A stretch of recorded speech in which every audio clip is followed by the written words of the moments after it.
8년 차가 됐네요. 사무실에 이제 어서 배운 사람들끼리 제일 분노했던 부분 중에 하나가 사실 이런 일은 잘 없죠. 뭐라 그래야 되나 이걸. 안녕하세요. 법무법인 김명식 변호사입니다. 서초동이라는 드라마가 시작을 했고 저희 변호사들도 재밌게 봤습니다. 그래서 보면서 리뷰하고 저희도 이제 서초동에 있잖아요. 그래서 서초동에선 도대체 어떤 일이 일어나고 있는지 같이 보면서 여기 한 남자가 있습니다. 까만 양복, 흰 셔츠.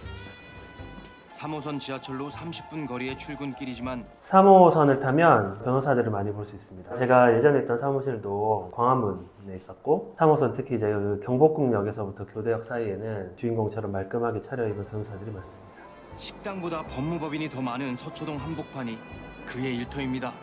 아무리 길어도 5년을 못 버티고 개업하거나 사내 변호사로 떠나는 서초동 바닥에서 무려 9년 차의 월급쟁이 이게 저희 사무실에 이제 어소 변호사님들끼리 제일 분노했던 부분 중에 하나가 9년차 어소가 어딨냐라고 되게 분노를 했다 이렇게 얘기를 들었는데요. 김현장 같은 경우에는 어소 뭐 파트너 이렇게 부르진 않고 그냥 주니어 시니어 이렇게 부릅니다. 주니어 변호사는 6년 7년 연차가 되면은 시니어라고 해서 명칭이 좀 바뀌고 제일 중요한 건 이제 급여 체계가 바뀌는 거고요. 김현장을 제외한 나머지 이제 큰 로펌들은 파트너랑 어소시에이트 변호사, 쉽게 얘기하면 고용 변호사인 거죠. 그래서 보통 5년에서 6년 정도에서 이제 파트너 심사를 하고 급여 체계만 좀 바뀐 뭔가 성과급을 받는 그런 파트너가 있고 제일 중요한 게 EP라 그래서 에쿼티가 있는 파트너가 있습니다. 그러니까 쉽게 말하면 주주이고요. 법무법인이 최종적으로 결산을 해서 급여 주고 모든 게 나오고 이제 남는 잉여 수익이 있을 거잖아요. 그럼 그 수익을 분배받아가는 주주와 같은 파트너를 이제 EP라고 합니다. 그래서 주인공이 이제 9년차 어소 변호사로 나오는데 보통 9년차 어소 변호사는 잘 없습니다. 그 전에 개업을 하시거나 사무실에서 계속 같이 가야 될 사람이다 라고 하면 파트너로 제안을 하죠.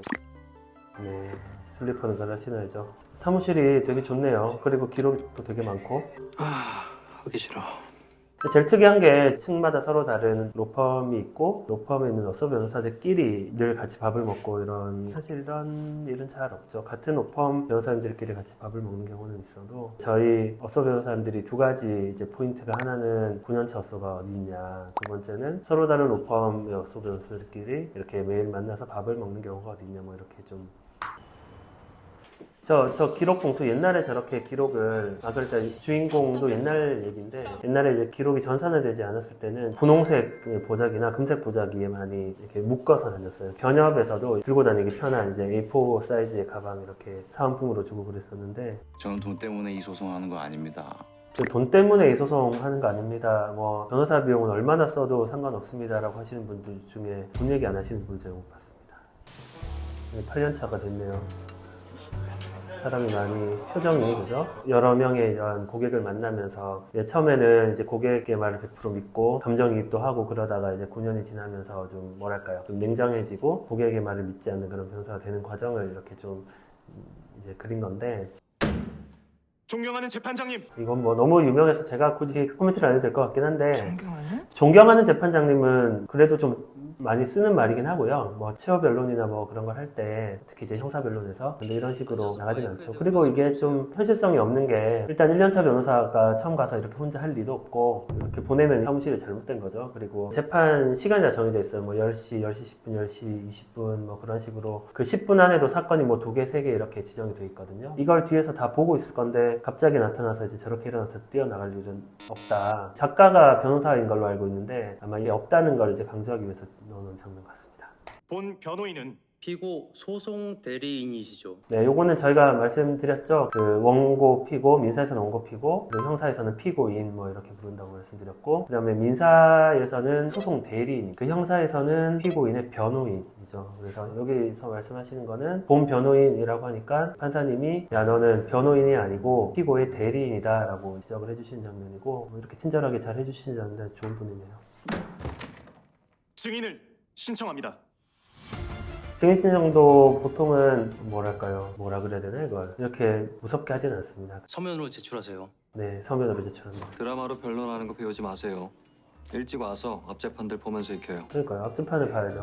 1심에서는 다 인정하셨던 건인데 왜 항소하셨어요? 제가 안 때렸습니다. 근데 1심에서는 왜 인정하셨어요? 일이 커질까봐요. 보통 이제 형사건에서 1심에서 부인하고 2심에서 자백하는 경우는 많은데 1심에서 자백하고 2심에서 부인하는 경우는 사실 잘 없긴 하거든요. 그래서 되게 이례적인 경우긴 하고 이런 사건들이 되게 좀 까다롭죠. 기본적으로 형사건은 검사님께서 되게 보수적으로 기소를 하시거든요. 무죄가 될 만한 것들은 웬만하면 기소를 안 하시기 때문에 실제로 무죄율이 1% 이하다 이렇게 얘기하는 거는 전체 무죄를 얘기하는 건데 뭐 4가지, 5가지가 기소가 됐는데 그 전체가 무죄가 되는 경우 그것만 포함하는 거라서 4, 5가지가 기소됐는데 그중에 1가지 무죄고 3가지 유죄다 이런 거는 이제 그냥 무죄로 안 보니까 통계상. 그래서 무죄를 다툰다는 게 형사사건에서 되게 일단은 용기 있는 결정이고 변호사들도 형사사건에서 무죄를 다투자는 얘기는 사건을 보고 정말 억울하다. 그리고 우리가 충분히 가능성이 있다라고 해서 1심에서는 이제 무죄를 잘 다투어주고요. 근데 수사 단계에서 자백하고 1심 공판 단계에서 자백하고 2심에서 다시 입장을 바꿔서 무죄를 주장한다. 이런 경우는 잘 없고 여기서 무죄를 받는다 그러면 진짜 정말 억울한 사건이거나 변호사가 정말 변론을 잘했거나 뭐 그런 사건으로 볼 수 있습니다.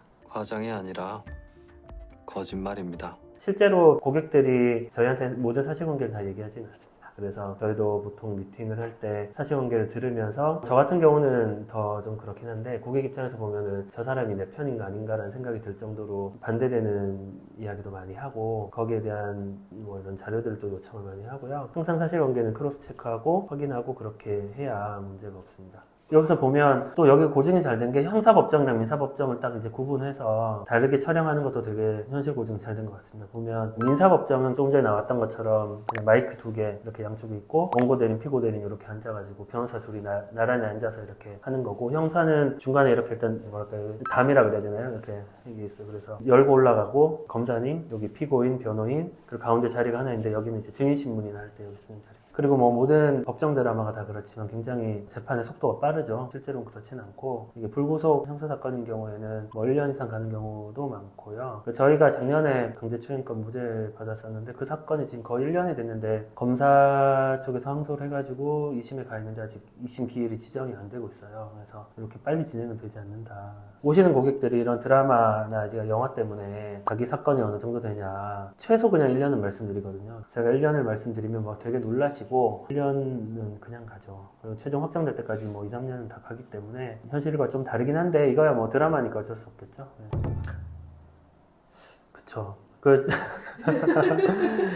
이게 저희가